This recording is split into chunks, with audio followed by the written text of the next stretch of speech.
অনির্বাণদার কাছে আমি যাওয়ার চেষ্টা করি। অনির্বাণ বাবু, আপনার কি মনে হয় যে ও পুলিশ তুমি কার, পুলিশ দলদাস, এটা 2011 সালে এর আগে আমরা তৃণমূল নেত্রীর মুখে আমরা শুনতাম, তৃণমূল সুপ্রিমোর মুখে শুনতাম যে পুলিশ দলদাস হয়ে গেছে, দলদাস হয়ে গেছে। আজ পুলিশ কি করছে? 34 বছরের পুলিশ যদি এরকম নির্লজ্জ বেহায়া হয়ে যেত তাহলে প্রথম মমতা বন্দ্যোপাধ্যায়কে গ্রেপ্তার করা হতো। মমতা বন্দ্যোপাধ্যায় তার রাজনৈতিক জীবনে একবারও গ্রেপ্তার হননি, তার বিরুদ্ধে কোনো কেস হয়নি। দ্বিতীয় কথা হচ্ছে, এখন এই রাজ্যে 21শে আইন চলছে, স্বেচ্ছাচার, যা খুশি তাই, একজন যা বলবে তিনিই হচ্ছেন আইন, তিনিই হচ্ছেন সংবিধান, তিনি গণতন্ত্রের রূপ, সবকিছু তিনি। এখন বিষয়টা হচ্ছে, সকালবেলায় দেবব্রত বাবু বললেন না পুলিশ মানুষের, ওটা এই সকালবেলায় উঠে দর্শকদের জন্য একটা কমিক রিলিফ হতে পারে। তো যাই হোক, এখন বিরোধীদের এটা 2011 থেকেই শুরু হয়েছিল, বিরোধীদের আটকানো থেকে শুরু করে, তাদের কেস দেওয়া থেকে শুরু করে, শেষ পর্যন্ত সাংবাদিকদেরকে পর্যন্ত আক্রান্ত হতে হয়েছে, এবং আপনার সঙ্গেও যে কি হয়েছে সেটাও আমরা জানি। এখন বিষয় হচ্ছে, এটা বলা হচ্ছে যে এখন পুলিশ নাকি নির্বাচন কমিশনের আন্ডার। ধরুন নির্বাচন কমিশন একটা দায়িত্ব দিল একটা জায়গায় শান্তি শৃঙ্খলা রক্ষা করা, তো সেখানটায় ল অ্যান্ড অর্ডার মেনটেন করার যে দায়িত্বটা নির্বাচন কমিশন দিল, সেই দায়িত্বটা পালন করার দায়িত্বটা কার? দায়িত্বটা পালন করার দায়িত্ব নিশ্চয়ই নির্বাচন কমিশনের বডির নয়, পুলিশের। সেখানে তারা ফেলিও, তাদের সামনে বাঁশ লাঠি নিয়ে তারা প্রার্থীকে, সে যে কোনো দলের প্রার্থী হতে পারে, তাকে আক্রমণ করা হচ্ছে, আগুন জ্বালানো হচ্ছে, রাস্তায় গুন্ডামি করা হচ্ছে। পুলিশ দাঁড়িয়ে দাঁড়িয়ে দেখছে।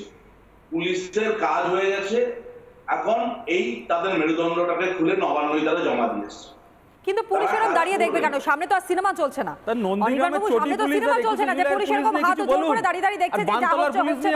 আমাদের কোনো দরকার নেই। তাহলে সাধারণ মানুষের সুরক্ষাটা দেবে কারা? সাধারণ মানুষ তো ভয় পাচ্ছেন, দেবব্রত বাবুও বলছেন, বলুন।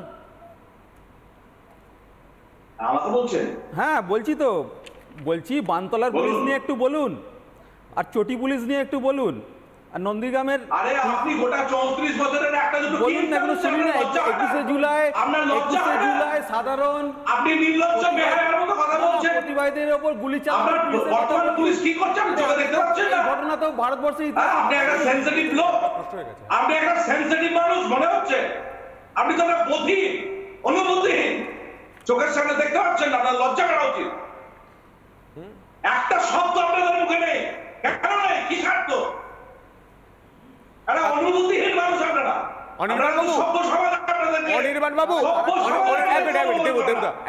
অনির্বাণ বাবু, চটি পুলিশের কথা দেবুদা বলছে, কিন্তু আমরা চটি পুলিশ আবার এই জামানাতেও দেখেছি। আমরা যখন দেখতে পাচ্ছি কোলাঘাটে রাজ্যের বিরোধী দলনেতা শুভেন্দু অধিকারীর বাড়িতে পুলিশ গিয়েছে, সেখানেও চটি পরে পুলিশ দাঁড়িয়ে রয়েছে। কোনো একটা সংস্থার কর্মীরাও সেখানে উপস্থিত ছিলেন, আমি নাম নিতে চাইছি না, নামটা মুখ দিয়ে বেরিয়ে আসছিল, আমি কন্ট্রোল করলাম জাস্ট। তো সেই সংস্থার কর্মীরাও কিন্তু ভিডিওগ্রাফি করার জন্য বস্তা নিয়ে দাঁড়িয়ে রয়েছে। মানে এই ছবিটা কেন? এটা কোন বাংলা? আমরা সত্যি খুব আতঙ্কিত, আমাদের প্রজন্মের কি হবে? আপনি নিশ্চয়ই দেখেছেন যে গত পঞ্চায়েত নির্বাচনে পুলিশ যাতে বিরোধীরা নমিনেশন দিতে না পারে সেই জন্য বাধা দিচ্ছে। এদের বাড়ি বাড়ি গিয়ে পুলিশ থ্রেট করছে যে ভোটে দাঁড়ানো যাবে না। বাড়ি বাড়ি গিয়ে থ্রেট করার বড় অভিজ্ঞতা অর্চনাদির রয়েছে। অর্চনাদি বসিরহাটে কাজ করছে।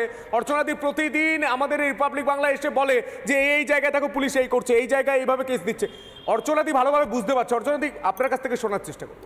না, যে পুলিশকে একসময় মানে ইংল্যান্ডের স্কোয়াডের সঙ্গে তুলনা করা হতো, কলকাতা পুলিশ, তাদের দক্ষতা বা কাজের জন্য। সেই পুলিশ আজকে আমরা যখন গ্রামে কাজ করি, তারা সাধারণ মানুষের জন্য কোনো কাজের কথা ভাবেই না। আমি নিজে এসপি এসডিপিও ফোন করে যখন ডাকি যে আপনার বাইক বাহিনী, হুলো বাহিনী, এরকম রাতের বেলা 12টা 11টার সময় বহু ইমেইল, প্রতিদিন অল্টারনেট রাতে আমি মেইল করি যে এই অবস্থা হচ্ছে, আপনারা আসুন। পুলিশ আসা তো দূরস্থ, সিভিক ড্রেসে তৃণমূলের গুন্ডাগুলো, হারমাতগুলো সাথে দুটো সিভিক ভলেন্টিয়ার নিয়ে বাড়িতে গিয়ে ছবি তুলে সেগুলোকে আবার আইডেন্টিফাই করে, যাতে তারা দিনের আলোতে বিজেপিটা না করে, বিজেপিকে ভোট না দেয়। একটা ত্রাস, আতঙ্ক, একটা ভয়ের পরিবেশ। আর এই আতঙ্ক, ত্রাসের পরিবেশ আর কতদিন থাকবে? বিনীত গোয়েল, তুমি কার? পুলিশ হয়ে প্রশাসনের, সরকারের, নাকি মমতা বন্দ্যোপাধ্যায়ের? দুটো চটি না চাটলে তোমার এক্সটেনশনও হবে না, মাইনেও হবে না, প্রতিষ্ঠাও হবে না। তুমি নিজ স্বার্থে, নিজের পোস্টিং প্রমোশনের স্বার্থে শাসকের মুখ্যমন্ত্রী দলদের ভোটে ভয়, মমতা বন্দ্যোপাধ্যায় যে ভয় পেয়েছেন মারাত্মক, যে আগামী 4 তারিখের পরে কি হতে চলেছে। এই যেমন গতকাল ভোটে 8-এ 8, এই যে পারফরমেন্স, তিনি নিজেকে ঢাকার জন্য প্রধানমন্ত্রীর যে অপ্রতিরোধ্য যে মানুষের জনপ্রিয়তা, সেটাকে করার জন্য 28 তারিখের আগে তিনি একটা কায়দা করে বন্ধ করে দেন। মেনে নিলাম কলকাতায় দাঙ্গা হতে পারে, তার মানে মমতা বন্দ্যোপাধ্যায় নিজেই স্বীকার করছেন যে কলকাতা শহর নিরাপদ নয়। তিনি 144 শহরে কিসের ভিত্তিতে দাঁড় করলেন? একটাই কারণ আমাদের ভোট পদ্ধতি কলকাতায় 1 জানুয়ারি। কি করে মানুষ ভোট দেবেন? কি করে মানুষ ভোট দেবেন যদি 28 তারিখ থেকে কারফিউ থাকে, লাইনে যদি 200 জন থাকে, বুথের বাইরে যদি 50 জন থাকে, কারফিউ মানা হবে? হবে না। আর তার চেয়ে বড় কথা, আমরা দেখেছি প্রধানমন্ত্রীর র্যালি যেখানে হয় হাজার হাজার নয়, লক্ষ লক্ষ মানুষ দৌড়ায়। তাদের সব কিছু ভুলে নিয়ে তারা একবার দেখতে চায়, তাকে ছুতে চায়, তার কথা শুনতে চায়। আর সেই জিনিসটাকে ধামা চাপা দেবার জন্য বিনীত গোয়েলকে দিয়ে এই নিম্ন হাস্যকর প্রয়াস, এবং এটা বন্ধ করতে পারবে না। মানুষের চাহিদা, মানুষের ইচ্ছা। শুধু শহর কলকাতায় নয়, আমরা জেলার একাধিক উদাহরণ দিলাম যেখানে ঘটনা ঘটেছে, যেমন বগটুই, হাঁসখালি, আরো ঘটনা রয়েছে যেখানে বোমাবাজি, যেখানে বোমা বিস্ফোরণ ঘটেছে, সন্দেশখালি। কিন্তু গতকালের একটা ছবি দেখেছেন? গতকালে হিরণের সামনে যখন প্রায় 500 জন মানুষ, লুঙ্গি পরিহিত মানুষ, কুর্তা পরিহিত মানুষ, তারা লাঠি হাতে আগুন জ্বালিয়ে রাস্তায় দাপাদাপি করছেন, তখন পুলিশ কার্যত হাতে হাত রেখে মজা দেখছেন। আহা, কি আনন্দ! এই ছবিটা দেখুন, ছবিটা দেখুন, ছবিটা দেখুন, এই ছবিটা চলছে। দেবব্রত দা, আপনি দেখুন, আগুন জ্বলছে রাস্তায়, 144 ধারা এখানেও জারি ছিল, আগুন জ্বলছে, দেখুন দাপাদাপি করছে। এরা কারা? এরা কারা? এত উচ্ছ্বাস কিসে? নির্বাচন কমিশন, পুলিশ কি ব্যবস্থা নিয়েছে? নির্বাচন, শুনুন শুনুন, আমার আন্ডারে পুরো দায়িত্ব, আমি আপনাকে দায়িত্ব দিয়েছি এলাকা ঠান্ডা করার, আপনি সেটা না করে হাতে হাত দিয়ে বসে আছেন, তাহলে দায়িত্বটা কার? ভুলটা কার? আপনার। ভুলটা আমার। আমার দায়িত্ব দিয়েছি, আমি দায়িত্ব পালনে ব্যর্থ। যা দায়িত্ব থাকে কেন্দ্রীয় বাহিনীর থাকে। আর কি বলছেন? পুলিশে থাকে না, তার মানে পুলিশের উপর ভরসাই তো নেই, তার মতো পুলিশের উপর তো ভরসাই নেই। কিন্তু এখান থেকে আমার একটা একেবারে সোজা প্রশ্ন, পুলিশের কাজ কি আমাকে একটু বলবেন দেবব্রত বাবু?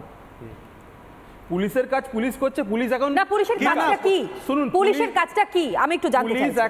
ধরুন আমি কিচ্ছু জানি না, আমি একেবারে সাধারণ মানুষ, আমি একটু জানতে চাইছি পুলিশের কাজ। নির্বাচন কমিশন যেভাবে ব্যবহার করবেন তারা সেইভাবে কাজ করবেন, যেভাবে নির্দেশ দেবেন সেইভাবে কাজ করবেন। পুলিশের নিজস্ব কাজ বলে কিছু নেই। পুলিশের নিজস্ব কোনো কাজ নেই, নির্বাচন কমিশনের আওতায় রয়েছে। না, সেটা তো এই প্রেক্ষিতে দাঁড়িয়ে বলছেন, কিন্তু পুলিশের কি আদৌ কোনো কাজ নেই?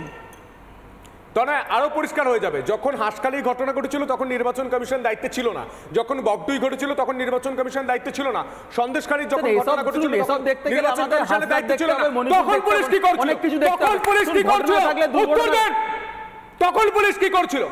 হাত গুটিয়ে বসেছিল? পুলিশ খিচুড়ি বিলি করার জন্য নয়, পুলিশ পুজোতে ঢাক বাজানোর জন্য নয়, পুলিশ সুরক্ষা দেওয়ার জন্য, আমার আপনার সুরক্ষা দেওয়ার জন্য। কি অর্চনা? দেখুন, যেভাবে এক শ্রেণীর মানুষকে লেলিয়ে দিয়ে যে অবস্থা পরিবেশের নষ্ট হচ্ছে, ভয় হচ্ছে করে যেগুলো করা হচ্ছে, গতকালকের ভোটে এত ভয় পেয়েছি যে আমি 8-এ 0 পাবো। তিনি সেটা লাগানোর জন্য মহিলাদের দিয়ে, আমাদের একজন ডাক্তার টুডু, তার মহিলাদের দিয়ে মাথি মেরে ইট ফাটিয়ে মাথা ফাটিয়ে দিল। না না, মাথা ফেটেছে, সিআইএসএফদের মাথা ফেটেছে, এবং পুলিশ দাঁড়িয়ে দাঁড়িয়ে গাড়ির তলায় হিরণে শুয়ে পড়েছে। ভারতবর্ষের কোন রাজ্যে ভোটে এই চিত্র দেখা যায়? সিকিউরিটি, কোন রাজ্যে পুলিশ এই কাজ করে? সিকিউরিটি পেয়েছেন যারা সিআইএসএফ আমাদের দেশের সুরক্ষার জন্য, দেশের ভেতরে সুরক্ষার জন্য যারা কাজ করে, তাদের পর্যন্ত মাথা ফাটিয়ে দিচ্ছেন। আমি অর্চনা দিয়ে আসবো, তার আগে অনির্বাণদার কাছে আমি যাওয়ার চেষ্টা